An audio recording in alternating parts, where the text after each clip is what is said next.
Bwana Yesu asifiwe. Praise the Lord Jesus. Nataka kushukuru kwa kila mmoja ambaye nilimuona pale. I want to thank God for every face that I saw there.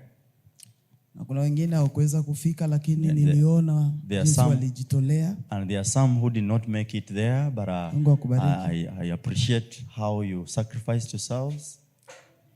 Ninasema asante. I just want to say thank you.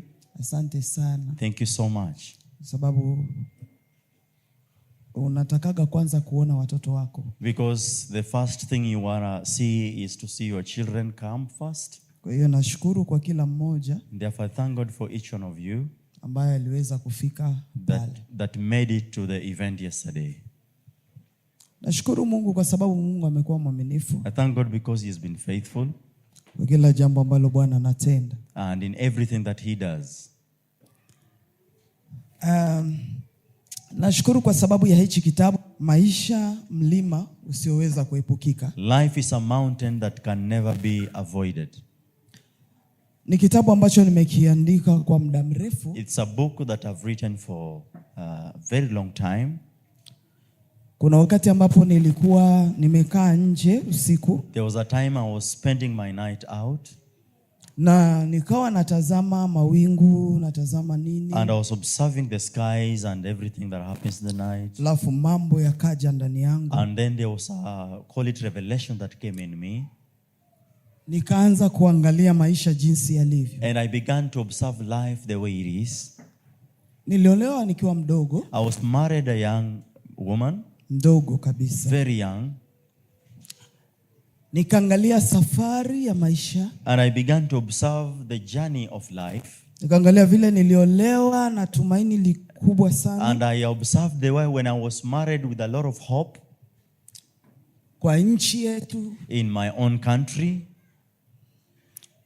Nikiangalia maisha jinsi yalivyokuwa mazuri. And I observed and checked how life was so good. Nikaangalia vile tunajenga manyumba. And looked the way we were building, erecting houses. Tunasema sasa hatutapanga. And we said within our hearts that we shall never rent. Tutakuwa sawa. We shall be okay, our life maisha will be fine. Sawa. Life shall be good.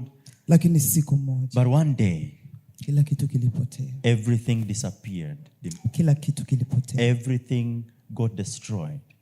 Tukajipata tunaitwa jina la mkimbizi. And we found ourselves being called refugees.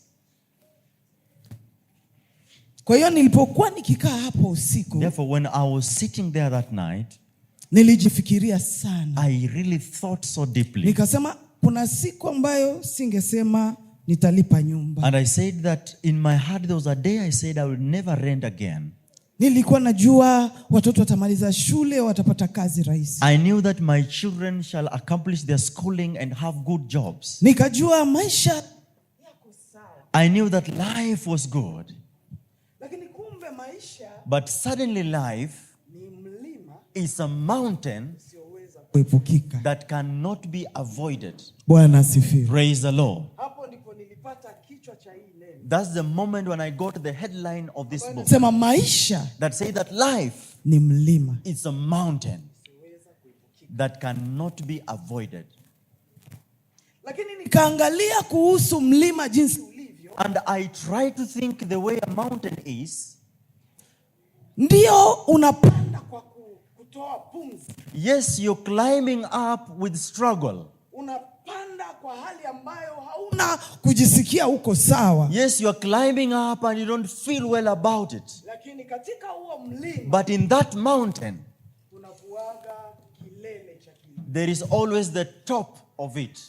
Kwa hiyo nikajipata najiambia, and then I found myself and telling myself, hata kama unapanda, even if you are climbing up, yawezekana inaweza kuwa mwaka moja, it is possible it is 1 year, miaka 7, you spend 7 years, miaka 10, 10 years, lakini mwisho, but at the end of it, when you stand, utafika kilele. You will come to the top. Utafika kilele. You will come to the top.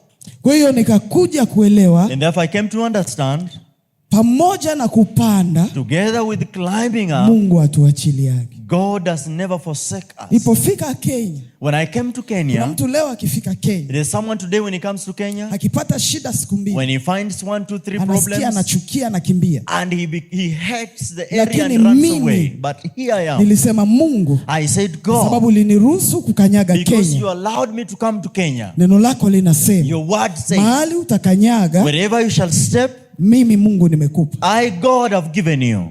Nasema Mungu nipatie. And I said that God give me here. Nashukuru Mungu. I thank God. Wakati nilipofika, when I arrived here, maisha ilikuwa rahisi. Life was not easy. Nakumbuka nilikuwa nakaa kwa nyumba. I remember I was renting a house somewhere. Nyumba haina kiti. This house didn't have a haina chair. Kitanda. This didn't have a bed. Tunaweka mattress chini. We were putting the mattress on the floor. Alafu niko na watoto 5. And I had 5 children with me. Maisha hakuna. There's no life. Hakuna kutupatia pesa. There's no one to give us money. Maisha yalikuwa magumu. Life was so hard. Umetoka mahali pa pesa. And we've just come from a place where we had money. Umetoka mahali usingelipa nyumba. You've come from a place where you didn't rent. Umetoka mahali ambapo unaona kabisa kuna katumaini. You come from a place where there was full of hope. But you find maisha yamekuwa magumu. Life has changed. Maisha yamegeuka. Life has changed. Singependa mgeni akuje kunitembelea. I could not like anyone to come and visit me. Because I didn't have anywhere to put him. Hiyo mattress moja ndio tunalala sisi wote hivi. It was the same place you were spending a night. Kula. Eating. Ilikuwa hivi. Was a problem. Kwa nchi. In this country. Ningechukua nyanya. I could take a tomato. Nyanya hii. A tomato. 2. 2 tomatoes. Na katakata. And then cut into slices. Hakuna mafuta. There is no cooking oil. Nachemsha na weka chumvi. Then boil it and put salt in it. Unga nusu yenye tuko nayo. And then take the flour that we have. 5 children. Unakamata nusu ya unga. And then you take a half of flour. Ndio tunasonga. That is what you will prepare and partake of it. Ilimradi tusikie chumvi. Just because you feel there is some taste, there is no vegetables. Hakuna kitu. And there's nothing. Nyanya tu. Just 2 tomatoes. Lakini tumeishi kwa nchi. But we have continued to stay here. Sikukimbia. And I couldn't. Ningepanda matatu mimi mwenyewe nilikuwa nazoea naweza kuita gari au niwe na gari nibebe watoto wangu. I would go and maybe hire a car for carrying my children, but I would carry all of them on my back and the rest. Kipindi niliingia Kenya. And that time when I came to Kenya, matatu ilikuwa na jaa. Even the public vehicles were full because people were full in it. Lazima nitaingia kwenye hiyo gari na hao watoto. But I could go into it with these children. And then it was really a challenge. And then I have seen tears in this country. I have seen tears. I know what it means to have a problem. And that's why they are giving a testimony talking about Pastor Esther. And when there is a problem, you'll see her. Not because I want to go, but I thank God because He got me out of such a situation. When I see someone in such situation and I have a way to help, I will be able to do it. Because even having 200 shillings was a problem. I could go to Redeemed at Madare Church. You're putting on so smart, but there's no food in the house. If you want to leave the house, the church, you begin asking God to touch someone to even give you 50 even 50 shillings to go and have a meal with these children. It wasn't easy. And when I wrote this book, there has been so many mountains in this journey, but we are not giving up. We are continuing to see the Lord. Therefore, this book is a good book that you'll meet different mountains. There are mountains in your marriage, mountains in life. There are mountains of single motherhood. Kuna milima ya kukua msichana. There is a mountain of being a young lady or kwa hiyo milima iko tofauti. And therefore there are different mountains. Lakini katika yote, but in all, Mungu anakuwa mwaminifu. God is faithful. Kwa hiyo nashukuru Mungu. Therefore I thank God kwa sababu ya hichi kitabu. For this book. Kuna mtu aliniambia kitu. There's somebody who told me something. Pastor Esther. Told me, Pastor Esther, ni wewe ndio kweli umeandika hichi kitabu? Is it you have written this book? Nikashangaa. And I wondered. Hata wakati niliandika hichi kitabu, even when I wrote this book, watoto walikuwa wadogo. My children were very young. Si wakubwa hivyo. V alikuwa hajatoka hata kwa. Even Apostle V had not departed from the house. Alikuwa bado. He was still staying with me. Nilikuwa naandika kila ninapopata neno. Every time I find a word, naandika. I could write it down. Naweka kitabu. I put a book. Naandika. And write. Naandika. And write. Nikisikia sina neno naacha. When I feel that I'm out of words, I stop. Naweza kukaa muda. I can take time. Hata mwezi 6. Even a month, 6 months. I don't write anything. Mwisho tena narudi. And then later I'll come back. Naandika. And write. Naandika. And write. Katika hiyo kuandika, during that time, kukakuja mgeni kwetu. There came a visitor in the house. Ambaye anaitwa Dr. Sila. That is called Dr. Sila. Ni mchungaji, ni doctor. He's a pastor. Na ni ndugu yangu. And he's also my brother. Alinipata nikiwa naandika. He found me when I was writing. Akaniambia, leta hizi vitu za unaandika. And he told me that give me these things that you're writing. Akaangalia. And he looked. Akasema una neema. And he said you have a grace. Acha tusaidiane. Let us help one another. Akaanza kuniambia, wewe andika. And he began to tell me begin to write. Na type. As while I'm typing.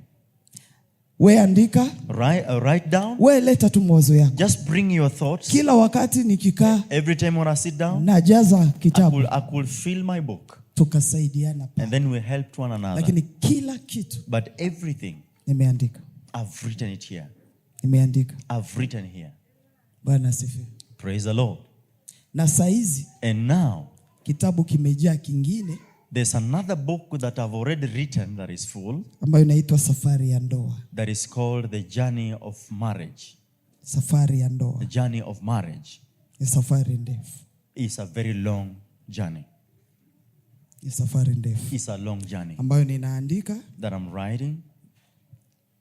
Na wakati saa nyingine nikiandika hiyo. And maybe sometimes when I write that. Naandika nikilia. I'm writing while I'm crying. Natoa machozi. My tears are coming down my cheeks. And it shall be such a wonderful book. Safari katika ndoa. A journey through your marriage. Unapoanza pamoja. When you begin together. Unadhani utafika. You think that you shall get there or arrive. Kuna wale wamefika. There are those ones who have attained. Kuna wale waliishia njiani. Those ones who gave up on the way. Kuna wale wako ndani. And those ones who are lakini in it. hawako pamoja. But yet they are not together. Hata kama wako pamoja. Even if they are together. Si kila mtu yuko kwa ndoa. Not everyone that is in marriage wako pamoja. Is together with the partner. No. Lakini kuna watu ambao wanafurahia. But there are people who are happy. Kuna watu wanacheka. And there are people who are married. Kuna watu wanajipiga kifua. There are people who are boasting. Safari katika ndoa. There's a journey in marriage. Hivi karibuni nitatoa hicho. Soon and very soon I'm releasing that book. Bwana asifiwe. Praise the Lord. Kwa nashukuru Mungu. Therefore I thank God. Usikuwe na hofu. Don't be worried. Ni mimi nimeandika hicho kitabu. It is me who has written this book. Bwana asifiwe. Praise the Lord. Bwana asifiwe. Hallelujah. Ni kitabu ambacho mwenyewe. It's a book that personally. Mimi ni mtu ambaye nafikiriaga sana. I am a person who thinks so much. Sana. So much. Ninaweza kukuangalia. I may look at you. Alafu nikapata kitu kwako. And get a revelation, something out of you. Wewe tu mzima hivi nikikuona hivi. As you are, when I look at you. Ninaweza kukuchora. I am able to draw you. Na ninaweza kukuandika. And able to write you down. Hicho ndo Mungu aliweka ndani yangu. That is what God put in me. Si kila kitu naona kinapita hivyo. Not everything that I see just passes like that. Watu wengi wanasema pastor ni mkali sana. People say that pastor is so harsh. Mimi sio mkali sana lakini mimi ni makini sana. I am not very harsh but I'm so keen. Mimi ni makini sana. I am very keen. Vile unaongea na mimi. The way you talk to me. Vile unakaa. The way you behave. Najifunza kukuhusu. I teach myself na about you. I learn myself about you. I might be laughing with you. Lakini najifunza sana. But I'm learning so much from you. Na ndio maana napenda kuandika. I like writing down. Kwa rumu yangu. In my bedroom. Napenda kukaa kwa kitanda. I like sitting on my bed. Nimeandika kwa miaka mingi sana nikikaa kwa kitanda. I have written many years while seated. Nakumbuka pastor. There was a time pastor here. Nilipata shida. I had a problem in backbone. Hizi zikashikana. The upper side of my backbone. Wakaniambia ni kwa sababu nakaa sana hivi. It's because I sit while bending. Na nilifanyiwa kutunzwa karibu mwaka mzima juu ya hapa. And almost a whole year I spent in the hospital trying to correct my bone. Nakumbuka pasta ukininunulia kiti. I remember one day I bought a chair. Akanambia ukiwa kwa room. And he told me that when you're in the room, please be sitting on this chair while you're writing. Pasta huyu. Him here. Nimeteseka sana kwa. I've suffered so much because of that. Napenda kuandika sana. I like writing down. Sipendi sana kukaa chini. I don't like sitting down in the sitting room. Lakini napenda kukaa kwa kitanda. But I like spending on the bed. Waliponiletea kiti. Even when they brought me that chair. Kinakuaga na ule papa unaita nani? Benja. It stays with Benja in his room. Ameshakibeba kwa room yake. He's already possessed it. Nimeirudia tu hapo kwa hiyo kitanda. I've gone back to my bed again. Hiyo kitanda ndo kwenye naandikia. That bed is where I find comfortable to write. Kubakia kwa kitanda. To stay there. Nashukuru kwa maombi yenu. Therefore, thank God for your prayer. Nashukuru kwa upendo wenu. Thank God for your love. Nashukuru kwa kusimama na mimi. Thank God for standing by me. Mungu awabariki sana. God bless you so much. Na aendelee kuwa pamoja na. And may he continue to stand by you. Nimemwona Mungu jana. I saw God yesterday. Si mliona tu niliona. Didn't you see that I saw God? Niliona Mungu. I saw God.